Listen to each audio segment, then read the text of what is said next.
Content warning. This video is about a sensitive topic involving loss of life. We've removed any graphic content to comply with YouTube's guidelines. We aim to provide informative, factual journalism on a tragic event in the public interest that does not dismiss its seriousness. All clips are used under the doctrine of fair use for news reporting and analysis.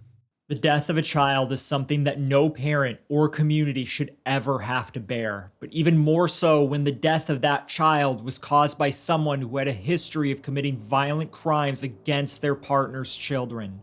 To add insult to injury, media coverage of today's story has been practically non-existent, aside from a 1-minute news clip or a small blurb on a website. Today's story has many layers that we will unpack, but before we begin, I want to give a special shout out to a few people who have worked tirelessly to keep this little boy's name alive. Laine from Suffer the Little Children released a 3-part deep dive in today's case, which includes interviews with the victim's family. Laine's coverage provides an in-depth analysis not only of the victim's life, but of those who failed him time and time again. And last but certainly not least, the little boy's family, loved ones, and community members who have kept everyone up to date on the status of the case throughout social media. Be sure to link all of these sources in our description for you to check out as they provide a base for today's story. All because the mainstream media refused to shine a light on the loss of this little boy. Without further ado, this is the story of Alexavier Pedrin. Alexavier J. Pedrin was born on July 10, 2016 in Onalaska, Wisconsin to parents Derek Lee Pedrin and Jenna Love, and had several siblings. He was described as being full of life with a strong personality and a contagious smile. His maternal relatives gave him many nicknames. He was often called Alex, AJ, or even endearingly, Hammy. Alexavier was an adorable little boy with big brown eyes and sandy blonde hair. He loved to sing, dance, swim, and ride his bike, play basketball, and considered himself fast like Lightning McQueen. As relatives would later recall, Alexavier was very much a mommy's boy. He loved reading books with his mother and would tell her, "You've got a friend in me, Mom." First, it's important that we talk briefly about what Alexavier's family life was like before he was even born. According to reports, his mother Jenna had a history of run-ins with the law. As a teenager, she was involved in a car theft at 14 and was later charged with felony grand theft auto, although the charge was later reduced. Her behavior worsened over time, leading to substance use and running away from home. Eventually, she did a stint in the La Crosse County Juvenile Detention Center for check fraud. After this, Jenna stayed out of trouble for a period of time. Alexavier's father, Derek, also had a criminal history and struggled with substance use. Derek and Jenna started dating in 2008 and had their first child, a daughter, in September of that year. Around this time, Derek faced multiple charges, including breaking into a locked vehicle, among others. He was later charged with violating the conditions of his bail and spent a few months in jail. November of 2008, Derek was charged with DV-related disorderly conduct. This led to a no-contact order and several conditions, including counseling and community service. This wouldn't be the last of his crimes. Rather than learn from his mistakes, Derek would continue to rack up charges and do short stints in county jail. By the time Alexavier was born, Jenna and Derek had separated, but Derek remained in his son's life as a co-parent. Prior to their split, Derek had begun a relationship with a woman named Josie Marie Dykeman. They lived together in the town of Medary, Wisconsin. Allegedly, Josie and Jenna were friends in high school. Before she got together with Derek, Josie was dating a man named Dustin Barnes, who coincidentally was friends with Derek. Dustin had a daughter when the couple first got together, while Josie reportedly had 2 children of her own. This will soon become very important. CPS was first notified of possible family violence in the household in 2011 when Dustin's 21-month-old daughter was rushed to Gunderson Lutheran Medical Center, reportedly after falling from the stairs. They ran a couple of tests and eventually found out that she had suffered a traumatic brain injury because of the fall. Her name has been redacted to protect her identity. When doctors notified Josie, she claimed that this wasn't the first time that the little girl had fallen down the stairs. She claimed it had happened twice before and blamed the whole thing on a broken baby gate, which the couple didn't have enough money to fix. Naturally, this warranted a call to CPS, who removed her from their care and placed her in the foster care system. She was eventually returned to the couple a year later, while also being closely monitored by CPS.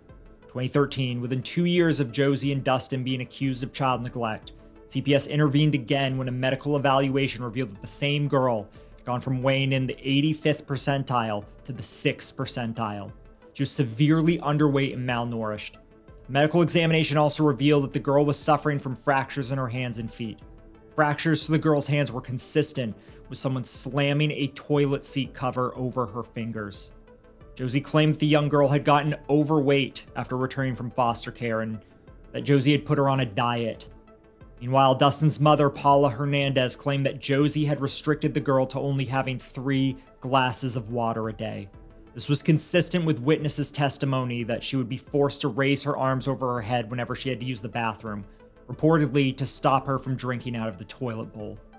This time, Josie and Dustin were charged with child neglect and causing mental harm to a child. In November of 2013, Josie pled guilty to child neglect as a party to a crime.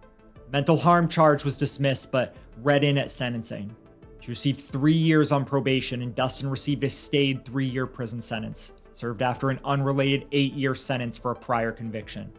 Both Josie's mom, Rebecca Ellers, and Josie's aunt, Ann Ellers, testified on her behalf in court. Rebecca claimed that Josie had changed after having her own children, claiming she had been suffering from postpartum depression. Ann added that Josie had always loved children, that she had acted under the influence of drugs. The prosecutor, however, claimed that this didn't explain why this girl was the only child, and not Josie's biological children, who had suffered neglect in the home. During her sentencing, Josie reportedly told the judge that she missed the girl terribly and that she was sorry for what had happened. Now, Alexavier's well-being was resting in the hands of this very same woman. At the time of our story, Alexavier was in the 1st grade and was living with Derek and Josie. According to family accounts, Alexavier missed quite a bit of school due to frequent illnesses or other family issues at home. His school noted poor attendance but didn't see it as a red flag. Instead, they connected Derek and Josie to the La Crosse Area Family Collaborative to help improve his attendance. However, when Alexavier did show up to class, he appeared dehydrated, malnourished, with pale skin and suspected broken fingers. His front teeth were also chipped. But even then, school officials said they saw no issues with Alexavier's welfare. They explained that the bruises and injuries seemed accidental and they did not suspect family violence at this point. Additionally, whenever Jenna would reach out to her son's school to request information, they would refuse to comply because they could not find proof that she had joint custody of Alexavier. According to them, Derek was the only guardian the school was aware of. In March of 2017, Derek and Josie had their first child together. A year later, in August, they had another daughter. Soon, Derek and Josie's household had 7 children living under one roof. They were having trouble taking care of all of them. During this time, they were in contact with several social services programs. According to Josie, while Derek and the family were staying at Rebecca's house, one of the older kids found Alexavier lying on top of his younger brother. Both of them were partially undressed. When asked about their actions, Alexavier reportedly responded that he didn't know. Later that evening, while Alexavier was being bathed by a family member, Josie voiced concerns about his behavior. According to Josie, he was allegedly rubbing a toy on himself in an inappropriate manner. She explained that when Alexavier lived with his mother, she frequently moved and had relationships with multiple men. However, relatives on Alexavier's maternal side eventually grew concerned about his welfare when he stayed with his father. At times, Alexavier returned from his dad's with bruises or injuries that were hard to explain. In one account, family members recalled that Alexavier would say Josie was mean to him and punish him in bizarre ways. For example, she forced him to drink his own spit when he was thirsty. He also alleged that Josie would hit him for misbehaving. Josie's children confirmed that their mother also choked and kicked Alexavier on multiple occasions. An anonymous caller informed Child Protective Services that Josie, due to 2 brain injuries, is struggling with her ability to care for 7 children. It was also reported that the parents often left the children inside without supervision while they smoked outside. They reported that the children were frequently moved from place to place, causing them to lose their belongings. The older children were missing days of school. The caller also mentioned an incident where Josie and Derek were babysitting an 8-month-old at her mother's house. Allegedly, the couple went outside to smoke, leaving the baby unattended, and the child fell off the couch. Then, in early 2019, a concerned individual contacted La Crosse County Human Services to report potential neglect involving Alexavier, citing visible abrasions on his face and a bruise on his arm following a weekend visit with his father and Josie. Alexavier was taken to the hospital where doctors noticed 3 visible abrasions on his face and a horizontal bruise on the back of his right arm. At the hospital, when asked about his injuries, Alexavier kept saying, "Wall, wall, wall." This was consistent with what Josie had claimed had happened, that he had slammed himself into a wall while playing. While medical staff ultimately determined the injuries did not warrant a formal CPS report, law enforcement became involved just weeks later when Derek violently assaulted Josie, slamming her head against the floor and causing a traumatic brain injury. He was charged with DV-related offenses. And despite the severity of the case, Josie requested the no contact order be lifted and soon resumed her relationship with him. Later that year, Josie and Derek moved in with his ex Jenna in an attempt to co-parent their children under one roof in Joplin, Missouri. The unconventional arrangement fell apart within a week when Jenna allegedly attacked Josie with a baseball bat in front of their multiple children. Chaotic home life and unstable caregiving arrangements prompted further CPS involvement across state lines, including temporarily removing the children in early 2020. Despite mounting concerns, Josie stayed with Derek, who would again be arrested for strangulation and battery in November of 2022. On January 16, 2023, Alexavier was taken to the Mayo Clinic for a leg injury. Josie told the doctors that Alexavier had 2 injuries prior to them bringing him in for treatment. One was that he slipped and fell on ice at school, and the second was his younger sister had pushed him down the basement stairs because he was reportedly walking too slow. Josie claimed that when Alexavier was complaining of his leg pain, that she iced his leg until he felt better. Just a day after being pushed down the stairs, Josie claimed that they had taken Alexavier to a birthday party. It was only until about 11 a.m. on January 16th that Alexavier started complaining to them that the pain had gotten really bad. According to the Facebook page, Justice for Alexavier, Alexavier was in visible pain at the birthday party and was kept in a separate room where Derek and Josie kept icing his leg. Derek also had to carry around Alexavier throughout the event, or he would be seen sitting somewhere because it was too painful for him to walk. Josie had reportedly searched up leg injuries for children and CA injuries while she was at the hospital, even making a call to her attorney. She also reportedly complained that she didn't want the case being referred to Gunderson Lutheran Medical Center. Josie said that because of her history with her ex's daughter, the doctors there would make a biased decision against her and call CPS again. Alexavier was eventually referred to Gunderson Lutheran, but doctors there claimed that the child's injuries were consistent with an accidental fall and that they couldn't find any evidence of mistreatment. Alexavier was sent again to Josie and Derek's care. On January 26, 2023, a social worker conducted a home visit with Josie and her children. Caseworkers' report described the home as cluttered but adequately stocked with food, clothing, and basic care items. All the children appeared well cared for. During the visit, Josie voiced frustration that the Mayo Clinic's documentation did not accurately reflect what Alexavier had told hospital staff during his previous visit for a femur injury. She asked why CPS was still investigating if the hospital had deemed Alexavier's injury accidental. Caseworker explained that CPS had not yet received that determination when the investigation began, and once a case is opened, it must be completed. The report noted that Josie appeared irritated by this explanation. By early February of 2023, Derek and Josie's relationship reportedly turned violent. On February 10th at 6:14 p.m., Alexavier's cousin called La Crosse County Emergency Dispatch for a welfare check. She was concerned after learning Derek had been arrested for bail jumping and feared that he might still be in the home with Josie despite a no-contact order. Deputy Joe Kernan responded to the home and after knocking several times, was eventually let inside by Josie. She claimed Derek was not there and directed the deputy to Alexavier, who was sleeping on a makeshift bed in the living room.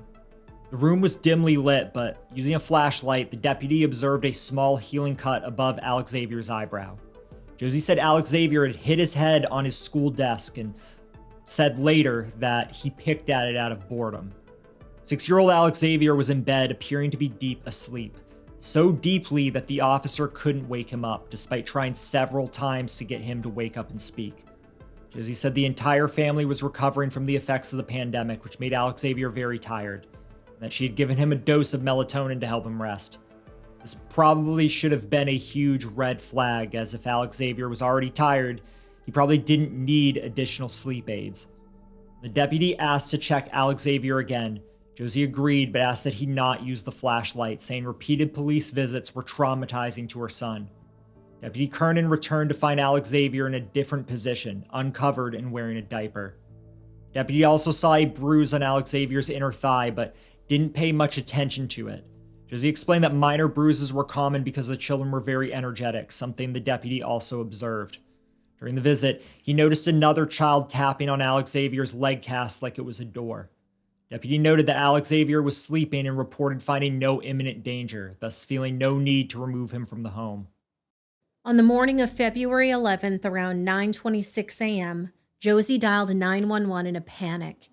She reported that her son was unresponsive and not waking up. First responders rushed to the home and found Alexavier lying on a bed, unconscious and not breathing. Medics immediately attempted life-saving measures. They administered CPR and Narcan just in case the boy had opioids in his system. Despite their efforts, nothing revived Alexavier. The 6-year-old boy was pronounced dead at the scene 17 minutes after the 911 call was made. Deputies at the scene found troubling clues. Near Alexavier's body, they located an empty pill bottle and a bag containing prescription pills. This immediately raised suspicion that Alexavier had been drugged. Emergency personnel also noted that his body bore visible bruises and injuries. Josie was the only adult present, and with Derek in jail since the previous evening, the focus turned to her. Well, the La Crosse County Sheriff's Office releasing the name and age of the child who died earlier this month at a home in the town of Maderi. La Crosse County investigator John Williams says the child's name is Alexavier Pedrin.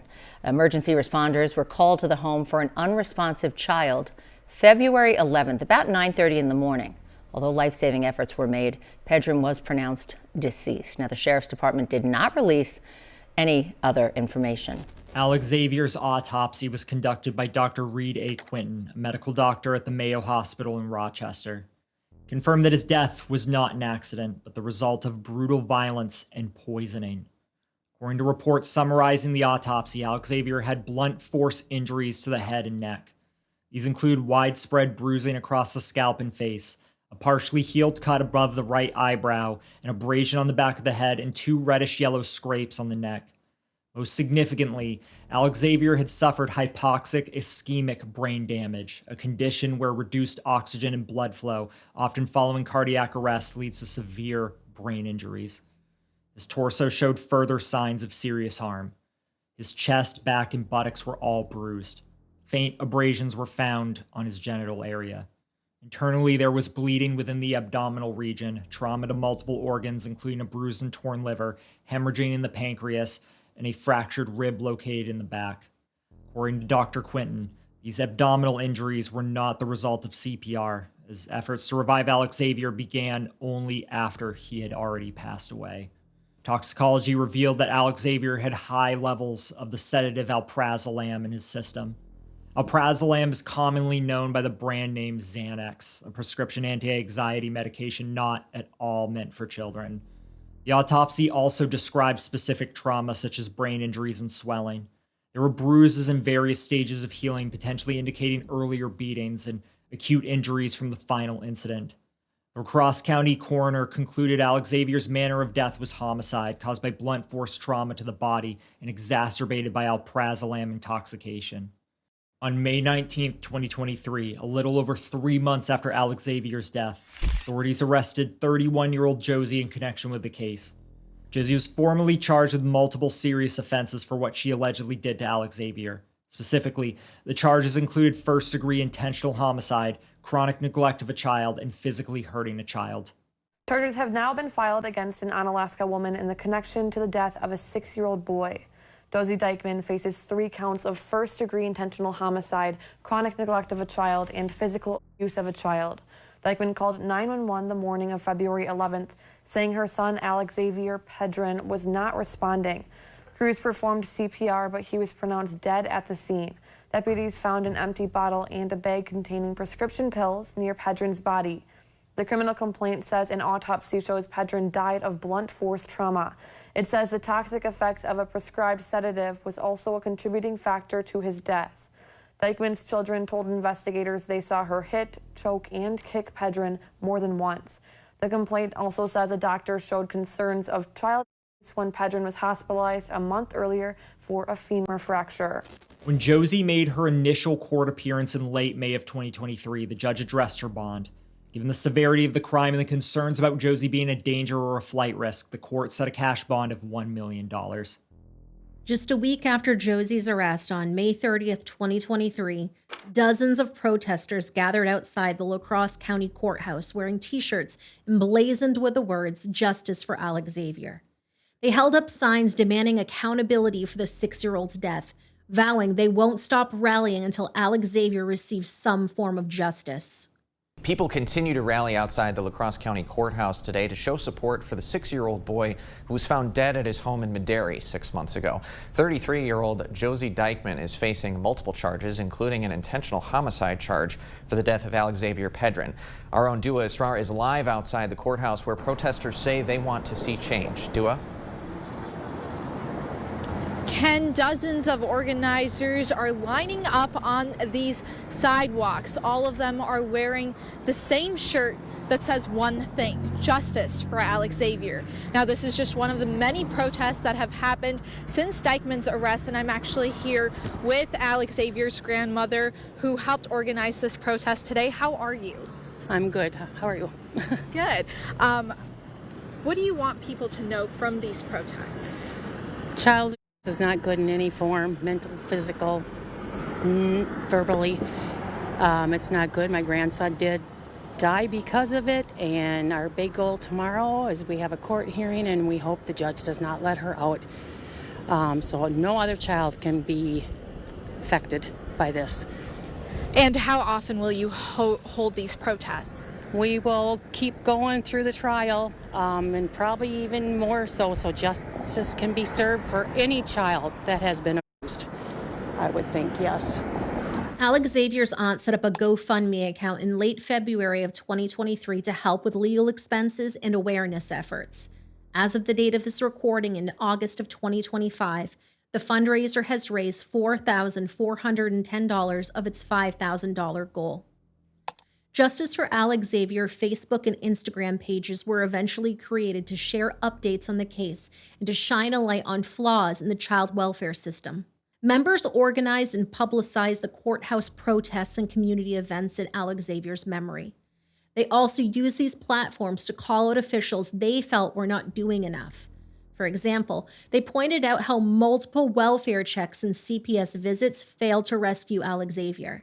In 2023, Alexavier's cousin launched a Change.org petition addressed to Wisconsin Governor Tony Evers and state lawmakers. This petition outlines concrete reforms needed to prevent another tragedy like Alexavier's. It calls to end qualified immunity for CPS and law enforcement and establish an educational neglect law to hold parents accountable when a child is kept out of school excessively. It also calls to improve data sharing between CPS, police, schools, and medical providers and extend deadlines for filing claims of injury in such cases. At her arraignment in June of 2023, Josie entered pleas of not guilty to all counts. Prosecution led by District Attorney Tim Grunke prepared for trial by lining up evidence, not only the autopsy and forensics, but testimonies from medical professionals, police officers, and even the other children who witnessed the violence. In the beginning, Josie's defense attorney, Christopher Zachar, signaled that the defense might pursue an unusual strategy. They began suggesting that Derek was the true culprit behind the boy's death. In the pre-trial hearings, Attorney Zachar claimed to have recently found evidence, including recordings, cell phone records, eyewitness accounts that would indicate Derek actually caused Alexavier's fatal injuries. However, prosecutors responded by emphasizing that multiple eyewitnesses, including children at the home, specifically saw Josie attacking Alexavier on the night in question. DA Grunke noted that nobody other than the defendant claims that Derek ever hit the victim, especially on the night in question. Josie's 5-year-old child was forensically interviewed at Stepping Stones Child Advocacy Center in La Crosse. His first comment to the interviewer was, "Guess what? My brother died." He said that when children in the home got in trouble, they were yelled at or spanked, but Alexavier was specifically spanked, choked, and kicked. He stated Alexavier was often punished for lying and stealing things like Takis and Cheetos. He also claimed Alexavier drank poisonous water the day before his death and described his brother as looking like a monster. Another child who was also interviewed said that when Alexavier got in trouble, Josie yelled at him while Derek would throw away his toys. She admitted that she had pushed Alexavier down the stairs, but added that no one helped him after the fall and claimed Josie did nothing about it. When asked if she received affection like hugs, she said yes, but said that Alexavier specifically did not. The 14-year-old child explained that while living with Derek and Josie, both she and Alexavier were treated more harshly than the other children. She believed that Josie disliked them because being under her care meant ongoing contact between their parents, Jenna and Derek. She said Josie had threatened to take away the younger children if Alexavier continued visiting Jenna's side of the family. She recalled an incident, and this is how she described it, where Josie was on top of Derek at the bottom of the stairs choking. The 14-year-old believed Josie was using prescription pills, though she acknowledged they were legally prescribed. The last time she ever saw Alexavier was on his 6th birthday. She noticed he had a bloodshot eye, but was told that something had just gotten in it. Then they interviewed an 8-year-old child who recalled the day before Alexavier's death, stating that his brother was forced to eat ramen with hot sauce, even though he didn't like it. That night, the family had pizza, but Josie refused to give Alexavier any of it. Instead, she made him eat leftover crust from the younger children. Meanwhile, Josie's defense raised concerns about relying on children's statements. Despite this, Judge Elliot Levine determined that there was sufficient evidence for the case to proceed. Dr. Allison Galwacki testified about treating Alexavier after he broke his leg. During her exam, she observed significant bruises on his forehead, eyelid, shoulder, and thigh. Josie's defense attorney suggested that Derek might have been responsible for these, but the doctor clarified he wasn't present when the fall happened. She pointed out that Josie herself had described the injury occurring while the child was under her care. The trial for the woman alleged to be responsible for a child's death may not happen until next year. Josie Dykman is accused of first-degree intentional homicide in connection to the death of 6-year-old Alexavier Pedrin. In La Crosse County Court today, prosecutors requested a trial date be set, explaining they would need a week to present their case and hear from witnesses. The defense agreed, saying they think the trial could take 3 weeks. Because Judge Levine's trial schedule is already pretty full for this year, he says Dykman's trial likely won't be until 2025. Dykman is being held in jail on a $250,000 cash bond. Special Agent Michael Haverly from the Wisconsin Department of Justice also testified about phone records from the day Alexavier died. He explained Rebecca reported receiving a call from Josie saying she needed to call 911 urgently because Alexavier was unresponsive. Investigators noted that it took over 4 minutes after that conversation for Josie to actually call emergency services. As summer turned to fall, Josie remained behind bars in the La Crosse County Jail. Her legal team filed various motions, one of which succeeded in reducing her bond to $250,000. In January of 2024, Josie's defense attorneys suggested that the trial could last 3 weeks. But because of a full court schedule, Judge Levine said the trial may have to be pushed back to 2025. By December of 2024, after she had spent over a year and a half in custody, the judge agreed to lower Josie's cash bond from $250,000 to $50,000 with conditions like GPS monitoring and house arrest. Family and supporters of Alexavier were dismayed at the bond reduction as they had worried all along about the possibility of Josie being released before trial. During a hearing on January 7, 2025, Attorney Zachar filed a motion requesting that the court bring in a jury from outside La Crosse County or move the trial entirely due to the extensive pretrial publicity. He cited the social media presence as evidence that local jurors might be biased. He also described the public's demonstrations as advocacy efforts that painted Josie as a killer. Judge Levine, who was presiding over the case, however, denied this motion. He expressed confidence that even in high-profile cases, it's possible to select impartial jurors who will decide the case based on evidence, not what they may have heard in the news. He pointed out that other local trials with massive publicity still use local juries and were deemed fair. Judge Levine also refused to dismiss the child neglect charge, which was another defense motion. On January 18, 2025, the Facebook page posted that Josie was now free on bond with a sealed and protected address. Alexavier's family was angry and disheartened. They felt there had been far less urgency when it came to protecting Alexavier himself. Despite the setback, the family was ready to continue fighting for the accountability they believed had been denied to him for far too long. As the trial date neared, both prosecution and defense sparred over which evidence would be allowed. One contentious issue was how far back into Josie's past the prosecution could reach to show a pattern. In May of 2025, Alexavier's family voiced frustration over being told they might not be allowed to wear Justice for Alexavier shirts in court. They felt that these were a simple way to honor him and to keep his memory visible during proceedings. They saw this restriction as silencing their efforts to advocate for Alexavier, questioning why their peaceful displays of support should be seen as inappropriate. They were also upset by references to their courthouse demonstrations as picketing, pointing out that they remained on public sidewalks, respected traffic, and emphasized that their events were peaceful protests. They believe the system was making it unnecessarily hard for them to stand up for Alexavier, interpreting these limits as attempts to quiet the very people trying to be his voice. At a hearing in June of 2025, Judge Levine ruled that evidence from up to 10 years prior could be introduced at trial. This was significant because it potentially opened the door for the jury to hear about Josie's prior incidents in 2011 and 2013 with her ex-boyfriend's child. Alexavier's family expressed frustration when, on July 1st and July 2nd, Josie's attorneys filed motions seeking to delay the trial. They saw these legal moves as another obstacle in a case that had already dragged on for 2 years. On July 4th, Alexavier's family shared how painful it was to spend holidays without him, describing the difficulty of facing days meant for celebration while feeling his absence so deeply. They talked about watching others enjoy time with loved ones, knowing Alexavier should have been there as well. Even after 2 years, the grief remained raw, and they believed no explanation or acceptance could truly balance that pain.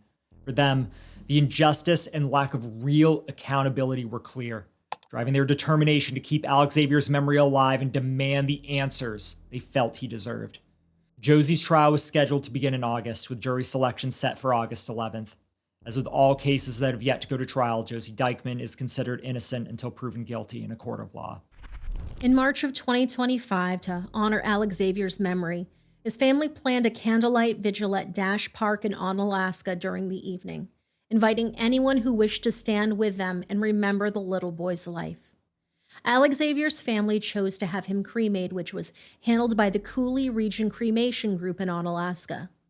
On May 10, 2024, a beautiful sunny morning, Alexavier's family and supporters came together in La Crosse's Myrick Park to plant a tree in his honor.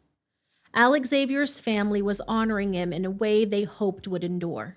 Family of Alexavier Pedrin planted a tree in Myrick Park this morning in his honor.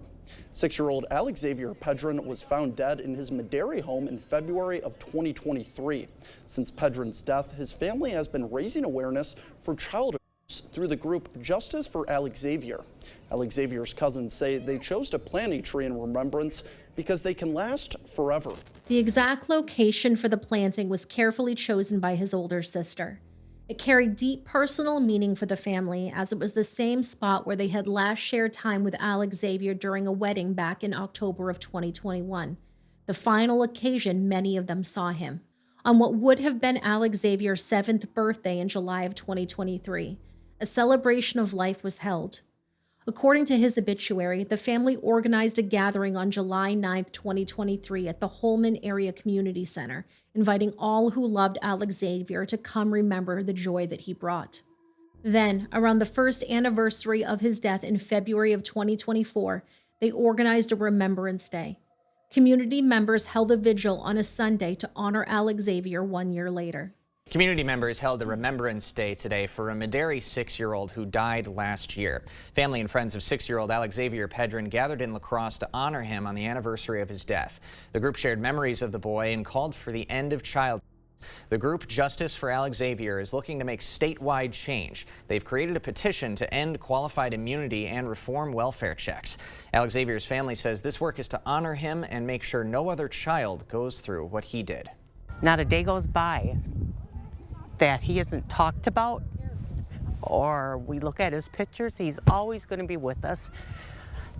I truly believe that he is with us. On his online obituary, people expressed deep sorrow over Alexavier's death and outrage that such a young child had to endure so much pain. And he reflected on the tragedy of his suffering and the injustice of what he faced. People expressed their sympathies for his family, recognizing the love and care he received from those who truly cherished him. They offered prayers and wished for comfort and strength for his mother, grandmother, siblings, and all who loved him, acknowledging the heartbreak of losing someone so young and innocent. Some were angry that anyone could harm a child so cruelly, calling for accountability and hoping those responsible would face justice. They praised his family for trying to protect him and vowed that his memory deserved to be honored with lasting love. Others simply shared that they were moved to tears reading about his story and wanted his loved ones to know that they weren't alone in their grief. Through all the messages, people hoped the family could hold on to the happy memories of Alexavier's bright spirit and eventually find peace.